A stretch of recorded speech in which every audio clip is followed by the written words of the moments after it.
Hello दोस्तों, आप सभी का स्वागत है आपके अपने YouTube channel Radhe teacher academy पे।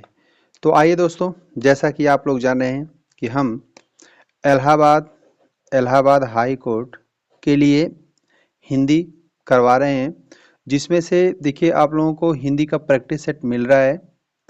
और हम ये सोच रहे हैं कि हिंदी का जो भी टॉपिक से पूछता है इलाहाबाद हाई कोर्ट में, उसको हम टॉपिक एक एक वीडियो में हम कंप्लीट करवाते चलें और उसका एक प्रैक्टिस सेट और करवाते चलें चैप्टर वाइज।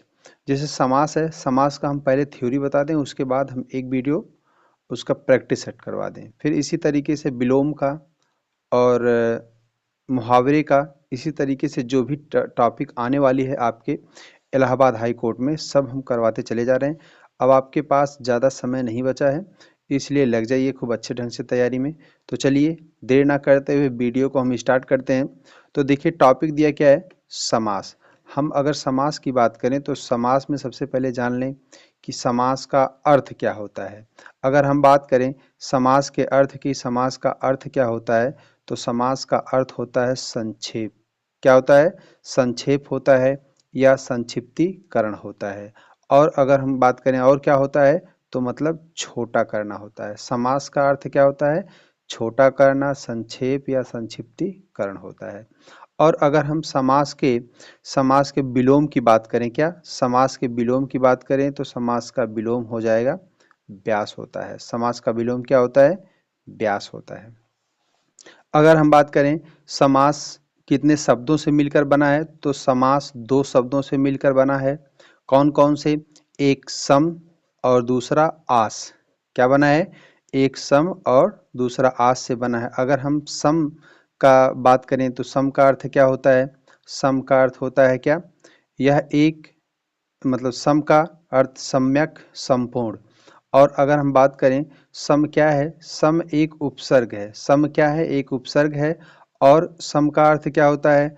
पास पास होता है, नजदीक होता है, निकट होता है। और अगर हम आस की बात करें, आस मतलब क्या होता है, तो आस मतलब होता है बिठाना, और दूसरे शब्दों में आशय होता है आस का अर्थ। अब आइए देखते हैं समास की परिभाषा। देखिए, अगर हम समास की परिभाषा की बात करें, समास की परिभाषा क्या होगी, तो देखिए इसकी समास की परिभाषा हो जाएगी दो या दो से अधिक शब्दों से मिलकर बने हुए नवीन एवं सार्थक शब्दों, क्या नवीन एवं सार्थक शब्दों को क्या कहते हैं? समास कहते हैं। दो या दो से अधिक शब्दों से मिलकर बने हुए नवीन एवं सार्थक शब्दों को क्या कहते हैं? समास कहते हैं। अगर हम बात करें कि समास की इस प्रक्रिया में बना शब्द समस्त पद क्या कहलाता है? समासिक पद कहलाता है।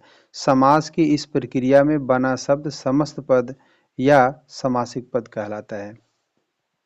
तो इसमें जो बना है कौन सा दो पद मिलकर बना है? समस्त पद। समस्त पद दो पदों से मिलकर बना होता है। कौन कौन सा पद होता है?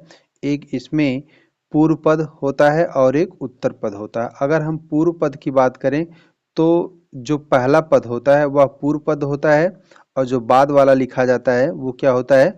उत्तर पद होता है। अब आइए हम जान लें समास विग्रह। समास विग्रह क्या होता है? जब हम क्या कर लें, किसी संक्षिप्त शब्द को विभक्ति, पूर्ण विराम, योजक, अव्यय को पुनः लिख देना समास विग्रह कहलाता है। क्या होता है? कोई भी हो शब्द हो, उसमें क्या कर दें हम? विभक्ति, पूर्ण विराम, योजक और अव्यय को पुनः लिख दें, वह क्या कहलाएगा? समास विग्रह कहलाएगा। जैसे क्या दिया है, गंगा जल, ये क्या है? ये समास है। इसमें इसका अगर विग्रह पूछेगा तो इसमें हम क्या लगा दे रहे हैं? आपका अव्यय हो गया, पूर्ण विराम हो गया, और क्या नाम है, योजक चिन्ह लगा देंगे तो ये क्या हो जाएगा? समास विग्रह। जैसे गंगा का, तो गंगा का जल हो जाएगा। गंगा जल का समास विग्रह क्या होगा? गंगा जल होगा। अब आइए हम इसके प्रकार की बात करते हैं। समास कितने प्रकार का होता है? 6 प्रकार का होता है। समास कितने प्रकार का होता है? समास 6 प्रकार का होता है। चाहे आपसे कोई भी घुमा फिरा के पूछे 4 होता है, 5 होता है, आप मानना नहीं, केवल और केवल क्या होता है? 6 होता है। वनडे एग्जाम दे रहे हैं तो आपको मानना पड़ेगा कितना, 6। समास कितने प्रकार का होता है, 6 प्रकार का होता है। कौन कौन सा होता है, अव्ययी भाव समास, अव्ययी भाव समास, दूसरा तत्पुरुष समास, तीसरा कर्मधारय समास, चौथा द्वंद्व समास और पांचवा द्विगु समास और छठा बहुब्रीहि समास। अगर हम बात करें इसको हम पहला मान लें, दूसरा, तीसरा, चौथा, पांचवा, छठा, तो ऐसी कोई बात नहीं है। आप पहले बहुब्रीहि लिख सकते हैं, फिर द्विगु लिख सकते हैं। इसका कोई क्रम निर्धारित नहीं कि ये इस क्रम के बाद यही आएगा। आप केवल इतना मानिए कि आपके पास समास कितना होता है, 6 प्रकार का समास होता है। कौन कौन सा, अव्ययी भाव समास, तत्पुरुष समास, कर्मधारय समास, द्वंद्व समास, द्विगु समास और बहुब्रीहि समास। यहीं से क्वेश्चन बन जाता है पहला कि समास कितने प्रकार का होता है, तो आपको लगाना पड़ेगा 6 होता है। अब आइए हम इसके बारे में, समास के बारे में एक एक करके पढ़ते हैं। पहले इसमें अव्ययी भाव पढ़ लें, फिर तत्पुरुष, फिर कर्मधारय, इसी तरीके से 6 समास को हम समाप्त कर देंगे एक ही वीडियो में। आप पूरी वीडियो देखिए, बने रहिए इस वीडियो पे और आपको एकदम बेस्ट कंटेंट मिलेगा। अगर एक बार इस वीडियो को देख लेते हैं तो आपको इलाहाबाद हाई कोर्ट में, जो इलाहाबाद हाई कोर्ट की परीक्षा देंगे, उसमें से 2 क्वेश्चन समास के तो आपको मिल ही जाएंगे और वो भी जो है एकदम एक वीडियो देखने से आप इसमें कर ले जाएंगे। देखिए, ये समास याद करने की एक ट्रिक है, आप इसको पूरा याद कर लीजिए और इसके अनुसार आपको ये जो 6 समास है याद हो जाएगा। 6 समास क्या हो जाएगा, याद होगा। तो इसमें क्या क्या है, द्वंद्व समास में और, द्वंद्व समास में और छिपे दिगु में पहला गणना पद आवत है, बीच में कारक चिन्ह छिपे उत्तर तत्पुरुष कहावत है, पहला पद जिसमें विशेषण, पहला पद जिसमें विशेषण हो कर्मधारय नाम गिनावत है, अव्ययी में अव्यय पूर्ण छिपे बहुब्रीहि में अन्य प्रधान कहावत है। तो देखिए, ये जो आपको ये पंक्ति दी गई है, इन पंक्ति के माध्यम से आपको केवल इतना याद हो जाएगा कि कितने समास हैं और इस समास में क्या छिपा होता है और कि हम पहचान कर उसको कर लें। जैसे कह रहा है कि द्वंद्व, क्या पूछ रहा है, द्वंद्व समास में और छिपे, द्वंद्व समास में और छिपे। अगर हम द्वंद्व की बात करें, किसकी बात करें, द्वंद्व की, द्वंद्व की, तो द्वंद्व में क्या कह रहा है, और छिपे। और का मतलब इसके बीच में क्या आना चाहिए, और आना चाहिए। जैसे क्या दिया है, माता पिता, क्या दिया है, माता, माता पिता। देखिए, माता पिता, अब इन माता पिता के बीच में क्या, इसको हम अगर विग्रह, इसका विग्रह करेंगे तो लिखा जाएगा माता, क्या लिखा जाएगा, माता और पिता लिखा जाएगा। क्या लिखा जाएगा, माता और पिता लिखा जाएगा। तो इसके बीच में क्या छुपा है, इसके बीच में छुपा है और छुपा है, इसलिए कहे हैं द्वंद्व समास में और छिपे। अगर जहां पे आपको बोलने पे मिल जाए और या योजक चिन्ह, ये क्या मिल रहा है, योजक चिन्ह अगर मिल जा रहा है तो आप तुरंत जो है इसको क्या मारेंगे, द्वंद्व समास मारेंगे। दिगु में पहला गणना पद आवत है, कह रहा है दिगु में पहला गणना पद आवत है। इसका मतलब क्या कह रहा है कि जो दिगु समास है, क्या है, दिगु समास में, दिगु समास में जो पहला पद होता है वह क्या होता है, संख्यावाची होता है। क्या होता है, दिगु समास में पहला पद आपका संख्यावाची होता है। तो द्विगु समास में जैसे हम पहला कह रहा है कि संख्यावाची, तो लिख लें जैसे नवरत्न, क्या लिख लें, नवरत्न। तो इसमें नौ क्या है, नौ एक संख्या है, संख्या को दर्शा रहा है, इसलिए क्या हो जाएगा, नवरत्न में क्या हो जाएगा आपका, द्विगु समास हो जाएगा। तो इसको हम क्या पढ़ेंगे, नवरत्नों का समूह, क्या पढ़ेंगे, नवरत्नों का समूह। अब ये तो एक लाइन हो गई सही। अब देखिए, बीच में कारक चिन्ह छिपे, बीच में कारक चिन्ह छिपे उत्तर तत्पुरुष कहावत है। मतलब बीच में क्या हो, कारक चिन्ह हो, तो वो क्या कहलाएगा, आपका तत्पुरुष समास कहलाएगा। देखिए, जो तत्पुरुष समास होता है, क्या है, तत्पुरुष, तत्पुरुष समास, इसमें क्या होते हैं, इसमें विभक्ति कारक लगा होता है। तो कारक में क्या होता है, जैसे का, के, की, ने, से, में, पर, ये सब क्या हैं, आपके कारक के चिन्ह है, यही बीच में आते हैं। तो वह जो है हो जाता है तत्पुरुष समास। जैसे अगर हम कहें मत दाता, क्या कहें, मत दाता। अगर हम मतदाता का विग्रह करेंगे, किसका, मतदाता का अगर हम समास विग्रह करें तो क्या लिखा जाएगा, मत को, मत को देने वाला, मत को देने वाला। अब ये बीच में ये कारक विभक्ति को आ गया, तो जहां पे विभक्ति आपको को, से, ने, ये सब, में, पर, ये सब मिल जा रहा है, तुरंत वहां पे क्या मारेंगे आप, तत्पुरुष समास मारेंगे। अब देखिए उसके बाद है पहला पद जिसमें, पहला पद जिसमें विशेषण हो कर्मधारय नाम गिनावत है। विशेषण का मतलब क्या होता है, अगर हम बात करें ये चौथे की, तो चौथा क्या है, कर्मधारय, क्या है, कर्म धारय। कर्मधारय में इसका जो पहला पद होता है, ये मान लो पहला पद और ये क्या है, सेकंड पद, ये जो पहला पद होता है वो विशेषण होता है, क्या होता है, विशेषण,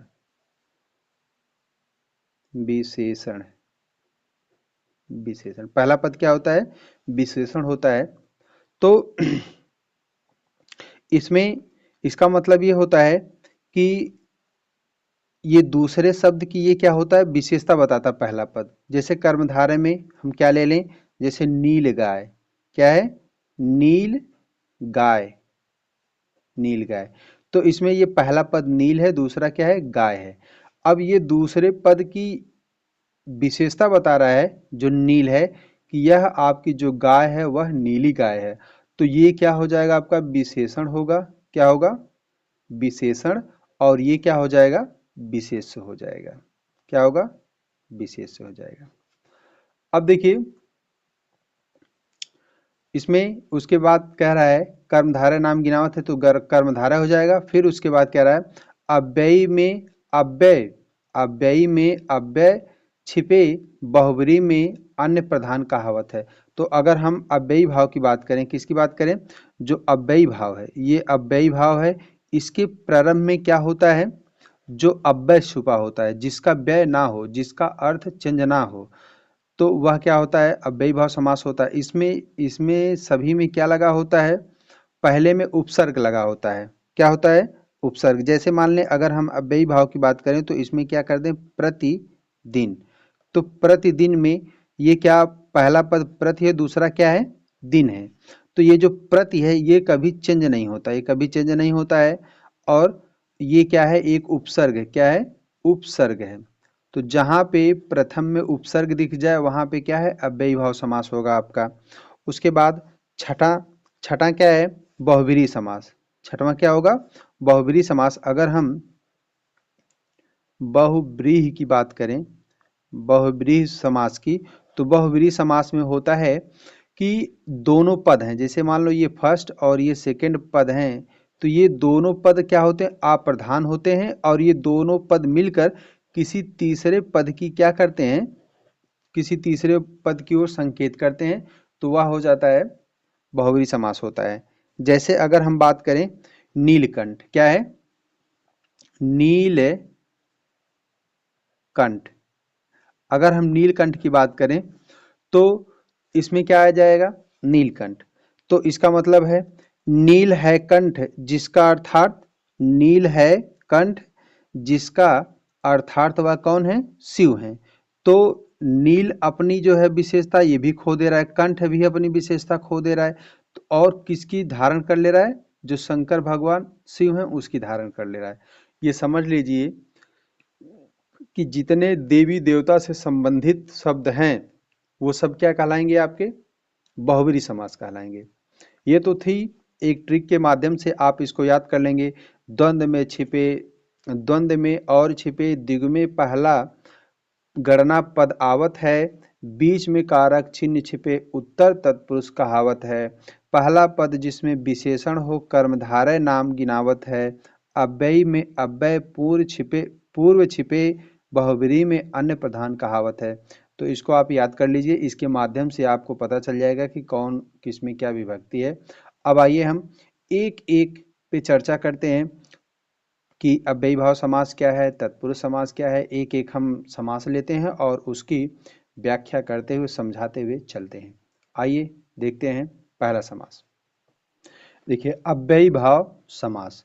अभी हम बताए हैं कि अव्ययी भाव समास में क्या होता है, पहला जो पद होता है वह क्या होता है, अव्यय होता है और जो उपसर्ग हो। जैसे समास में दो पद हैं, फर्स्ट और सेकंड पद, इसमें दो पद हैं, तो आप केवल इतना जानिए कि जो पहला पद होता है उसमें क्या लगा होता है, उपसर्ग, और दूसरा जो है ये उत्तर पद। तो इसमें अगर हम अव्ययी भाव समास की परिभाषा की बात करें तो जिस समास में पूर्व पद, जिस समास में पूर्व पद मतलब पहला पद, क्या पहला पहला पद, तो पूर्व पद अव्यय अव्यय हो वह अव्ययी भाव समास होता है। तो ये अव्यय का मतलब होता है कि जो व्यय ना हो, मतलब जिसका अर्थ ना बदले। जैसे में देखिए ये क्या है आपका, प्रति है, यथा है, आ है, अनु है, भर है, ये सब क्या है, उपसर्ग लगे हों। अगर कोई भी आपको शब्द दिख जाए, कोई भी शब्द दिख जाए जिसमें उपसर्ग लगा हो, आप धड़ाक से क्या लगाएंगे, अव्ययी भाव समास लगाएंगे। उसमें तनिक भी देरी ना कीजिए, तुरंत लगाएंगे क्या, अव्ययी भाव समास। जैसे ये प्रति हो गया, यथा हो गया, आ हो गया, अन हो गया, भर हो गया, ये सब ज्यों दिख जाए आपको तुरंत लगाना क्या, अव्ययी भाव समास। बस केवल इसमें यही देखना है कि पहला पद क्या हो, अव्यय हो, और या ये उपसर्ग लगा हो। जैसे में क्या है, प्रतिदिन, क्या है, प्रतिदिन, ये प्रति है और ये दिन है, ये आपको क्या लिखा है, दिन में उपसर्ग प्रति लगा है। तो जो प्रतिदिन में प्रति देखें और तुरंत क्या लगा दें, आप तुरंत लगाएंगे क्या, अव्ययी भाव समास लगाएंगे। अब फिर देखिए यथाक्रम, क्या दिया है, यथाक्रम, यथाक्रम में तुरंत लगाएंगे, आप क्या लगाएंगे, अव्ययी भाव समास। क्यों, क्या दिया है, उपसर्ग दिया है। फिर देखिए आजीवन, आजीवन में यहाँ आ उपसर्ग लगा है, ये जीवन अलग है, तो आप तुरंत क्या लगाएंगे, अव्ययी भाव समास। इस तरीके से आपको बस केवल ज्यों दिखे उपसर्ग तुरंत लगाइए, अव्ययी भाव समास। दूसरा कौन सा है, तत्पुरुष समास। तत्पुरुष समास, अगर हम तत्पुरुष समास की परिभाषा की बात करें तो तत्पुरुष समास में जिस समास में पूर्व पद क्या हो, जिस समास में पूर्व पद, और हम पूर्व पद के बारे में बता दिए कि जो पहला पद होता है, ये मान लो पहला पद है और ये क्या है, दूसरा पद है। इसमें जो आपका ये पहला पद है, ये पहला पद क्या हो, ये पहला पद पूर्व पद और दूसरा पद उत्तर पद होता है ना, क्या होता है, उत्तर पद। तो इसमें कह रहा है कि जो पहला पद होगा वो क्या होगा, गौण, और उत्तर पद क्या होगा, प्रधान होगा। हो तो तत्पुरुष समास कहलाता है। बस केवल इतना ही आपको जानना है कि जिस समास में पहला पद गौण और दूसरा पद क्या हो, प्रधान हो, वह क्या कहलाएगा, तत्पुरुष समास कहलाएगा। साथ ही उसके क्या होती है, कारक विभक्ति का लोप हो जाता है। उसमें क्या होता है, जो कारक विभक्त होती है वो नहीं होता। जैसे देखिए अभी बताएं कि जो कारक हैं तत्पुरुष समास में, को, से, के लिए, को हो गया, से हो गया, के लिए हो गया, से अलग हो गया, का, के, की, रा, रे, री, में, पर, ये सब क्या है, ये कारक विभक्त है। इसी का क्या होता है, जब लोप होता है तो समास होता है, और ये जब आ जाते हैं तो वो क्या हो जाता है, समास विग्रह हो जाता है। तो जहाँ पे आपको ये सब दिख जाएं, जिसमें मतलब जिसको तोड़ने के बाद का, से, के लिए ये सब दिख जाए, वहां पे तुरंत आप धड़ाक से लगाइए, क्या लगाएंगे, तत्पुरुष समास लगाएंगे। जैसे क्या है, हथकड़ी, हथकड़ी, तो हथकड़ी में क्या हो जाएगा, हाथ के लिए कड़ी हो जाएगा। और दूसरा है धनहीन, क्या है, धनहीन, तो धन से हीन हो जाएगा। और फिर यदि एक मतदाता, मतदाता, मत को देने वाला, गुणहीन, क्या होगा, गुण से हीन, तो यहाँ पर भी के लिए ये भी विभक्ति है, से ये भी विभक्ति है, को ये भी विभक्ति है, और से ये भी विभक्ति है। इसको बोलने के बाद हथकड़ी, तो अगर इसका विग्रह करने के बाद अगर आपको के लिए आ जा रहा है तभी क्या होगा, तत्पुरुष समास होगा। तत्पुरुष समास के भी क्या है, अन्य भेद हैं, लेकिन आपको उतने गहराई से इलाहाबाद हाई कोर्ट में नहीं पूछा जाएगा, आपसे बस केवल पूछ लेगा कि किसमें कौन सा समास है। देखिए तीसरा समास है कर्मधारय समास। अब अगर हम कर्मधारय की पहचान की बात करें तो कर्मधारय क्या होगा, जहां पे हमें विग्रह करने पर, जहां पर क्या हो, हमें विग्रह करने पर क्या दिख जाए, है जो के समान, है जो के समान अगर आए तो वह क्या होगा, कर्मधारय समास। केवल इसको देखो और समास लगा दो। तो इसकी परिभाषा होगी, वह समास जिसमें एक पद क्या हो, विशेषण हो, दूसरा पद विशेष हो, कर्मधारय समास कहलाता है। इसमें दो पद होगा, पहला पद और दूसरा पद। इसमें से कोई पद एक क्या होगा, विशेषण होगा और दूसरा विशेष होगा। इसमें कोई ये विशेषण हो सकता है तो ये विशेष, ये विशेषण होगा तो ये विशेष। तो इसमें दो पद अभी बताएं कौन सा, विशेषण और विशेष। तो एक पद क्या होगा, विशेषण। एक पद विशेषण, तो विशेषण मतलब जो संज्ञा अथवा सर्वनाम की विशेषता बताए, क्या हो, जो संज्ञा और सर्वनाम की विशेषता बताए क्या कहलाता है, विशेषण कहलाता है। और दूसरा पद क्या हो, विशेष से हो। तो विशेष किसे कहते हैं, जिसके बारे में बात हो, जिसके बारे में बात हो या जिसकी विशेषता बताई जाए वो क्या होता है, विशेष होता है। जैसे में है नील गाय, क्या है, नील गाय। तो इसमें नील गाय में क्या हो जाएगा आपका, ये गाय जो है क्या है, एक नाम है, मतलब ये क्या है, एक पशु है, और ये क्या है, आपकी संज्ञा है। क्या है, संज्ञा है। गाय की विशेषता है कि वह क्या है, नीली है, तो नीली विशेषण हो जाएगा और गाय क्या होगा, विशेष से हो जाएगा। क्या होगा, विशेष से होगा। और दूसरा है इसमें काली मिर्च, क्या है, काली मिर्च। ये मिर्च है, मिर्च की विशेषता है कि वह क्या है, काली है, तो इसमें कर्मधारय समास होगा। और तीसरा है नील कमल। तो नील और कमल, कमल की विशेषता है कि वह क्या है, नीला है, तो ये कर्मधारय समास हो जाएगा। देखिए चौथा है द्वंद्व समास। तो अगर हम द्वंद्व समास की परिभाषा की बात करें तो जिसमें क्या हो, दोनों पद प्रधान हो, जिसमें दोनों पद प्रधान हो और विग्रह करने पर क्या आए, और या जैसे शब्द आए, और या जैसे मतलब और आ जाए या। देखिए इसमें अगर हम बस केवल आप छोटी सी बात जानिए कि अगर द्वंद्व समास जहां भी होगा उसका विग्रह करने पर क्या आ जाए, और आ जाए, या लिख दे या। केवल आप और या देखें तुरंत लगा दें द्वंद्व समास।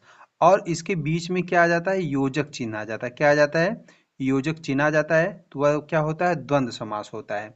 देखिए इसमें बताएं कि जिसमें दोनों पद क्या हो, प्रधान हो, और विग्रह करने पर और या जैसे शब्द आ जाएं, और जिसमें क्या हो, योजक चिन्ह लगा हो, वो क्या होगा, द्वंद्व समास होगा। तो अब हम इसके दो तीन उदाहरण की बात करें तो दो तीन उदाहरण इसमें देखिए क्या है, चाय पानी, चाय पानी। तो इसमें क्या है, बीच में योजक चिन्ह आ गया, तो यहाँ पे द्वंद्व समास होगा। और खरा खोटा, खरा खोटा में यहाँ पर भी क्या आ गया, योजक चिन्ह आ गया, तो यहाँ पर भी क्या हो जाएगा, द्वंद्व समास होगा। रुपया पैसा, रुपया पैसा में भी क्या होगा, द्वंद्व समास होगा। दूध दही में भी क्या होगा, द्वंद्व समास होगा। लाभ हानि में द्वंद्व समास, यहाँ पे क्या योजक चिन्ह दिया। दाल रोटी में भी क्या होगा, द्वंद्व समास होगा। बस केवल आपको इतना देखना है, और या और योजक चिन्ह तीनों को देखो और तुरंत लगाओ द्वंद्व समास। देखिए पांचवा है द्विगु समास। द्विगु समास में क्या होगा, इसमें जो ये पहला पद और दूसरा पद है। अब पहला पद क्या होगा, द्विगु समास का पहला पद क्या होगा, संख्यावाची होगा। क्या होगा, संख्यावाची हो, और दूसरा पद क्या हो, प्रधान हो। पहला पद संख्यावाची, पहला पद क्या होना चाहिए, संख्यावाची होना चाहिए, और दूसरा पद क्या होना चाहिए, प्रधान होना चाहिए। तो जो देखो 1 2 3 4 5 कुछ भी लिखा है, अगर संख्या दिखे तो आपको तुरंत लगाना है द्विगु समास। एकदम देरी नहीं करनी, तुरंत लगाओ द्विगु समास। जैसे चौराहा, क्या है, चौराहा, चार राहों का समूह। नवरत्न, नौ रत्नों का समूह।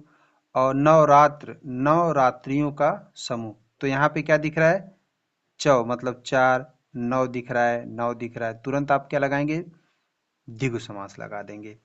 देखिए छठा और लास्ट समास, तो लास्ट समास में दिया है बहुव्रीहि समास। क्या है, बहुव्रीहि समास, जिसमें क्या हो, देवी देवताओं के नाम, मतलब जो देवी देवताओं के नाम से संबंधित हो तुरंत लगाओ क्या, बहुव्रीहि समास। जिसमें क्या होता है, दोनों पद अप्रधान होता है। बहुव्रीहि समास में दोनों पद क्या होते हैं, अप्रधान होते हैं। वह समास जिसमें दोनों पद क्या हो, मिलकर किसी तीसरे पद की ओर क्या करें, इशारा करें, वह बहुव्रीहि समास होता है। इसमें क्या होता है, ये पहला पद है और ये क्या है, दूसरा पद है। ये दोनों पद मिलकर किसी तीसरे पद की ओर क्या कर दे रहे हैं, इशारा करते हैं। तो ये क्या हो जाएगा, आपका बहुव्रीहि समास होगा। जैसे देखिए दशानन, दशानन, 10 मुख हैं जिनके अर्थार्थ व रावण। क्या है, दशानन में 10 मुख हैं जिनके अर्थार्थ व रावण। देखिए यहाँ पे 10 दिया है तो ये मत समझिएगा कि क्या है, ये आपका जो द्विगु समास है, संख्यावाची। तो इसमें जब क्या हो, किसी तीसरे की प्रधानता बताने लगे तो वो क्या हो जाएगा, बहुव्रीहि समास होगा। अब देखिए नीलकंठ, क्या है, नीला कंठ है जिनका अर्थार्थ व शिव जी। लंबोदर, गिरधर, पीताम्बर, ये सब क्या हैं, आपके बहुव्रीहि समास हो जाएंगे। देखिए आपके ये 6 समास होते हैं समाप्त। और आप जो है इस वीडियो को 2 बार 3 बार 4 बार देखकर वीडियो से जो परीक्षा है, परीक्षा से पहले 2-3 बार जरूर देख कर जाइए। और अब इसके बाद हम समास की क्या लेके आ रहे हैं, एक वीडियो लेकर आ रहे हैं जिसमें 60-70 क्वेश्चन आपके होंगे। और आप उसको और ये वीडियो देखकर जाते हैं तो आपको जो इलाहाबाद हाई कोर्ट की जो परीक्षा होगी उसमें हमको ये नहीं लगता कि आपको बाहर से कहीं क्वेश्चन आ जाए। तो चलिए मिलते हैं किसी नेक्स्ट वीडियो में, तब तक के लिए धन्यवाद।